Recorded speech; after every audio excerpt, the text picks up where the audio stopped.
Donald, I want to ask you about the American dream. Your slogan is Make America Great Again. I'm curious on the issue of wages, which have been flat for years now. Could you give us some specifics on how you would address that issue? And do you think the minimum wage should be raised across the board? So, Meek, it's such a nasty question because the answer has to be nasty. You know, we're in a global economy now.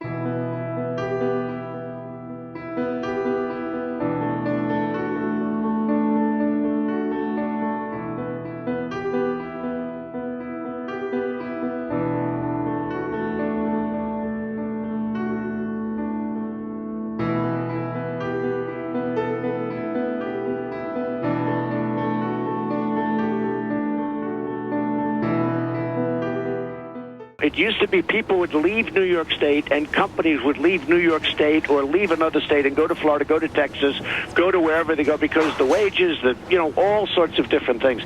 Well, now it's not leaving New York or New Jersey or wherever they may be leaving. Now they're leaving the United States and they're going to other countries because they're competing for low taxes and they're competing for low wages and they're competing for all sorts of things.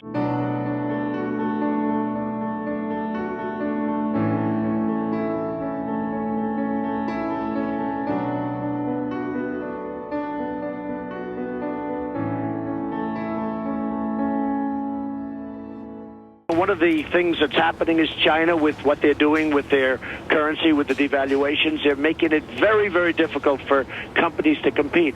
So what's happening now is people are shopping. Companies are shopping. I see companies where they have international financiers, people that live in London. They're not even citizens of the United States.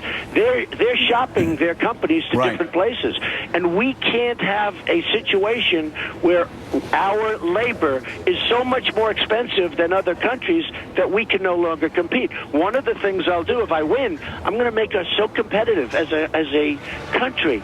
But we are no longer competing against one state against the other. We're competing, it's the United States against other places. Where the taxes are lower, where the wages are lower, where lots of things are lower. Now, I want to create jobs so that you don't have to worry about the minimum wage. You're doing a great job, and they're making much more than the minimum wage. But I think having a low minimum wage is not a bad thing for this country, Mika.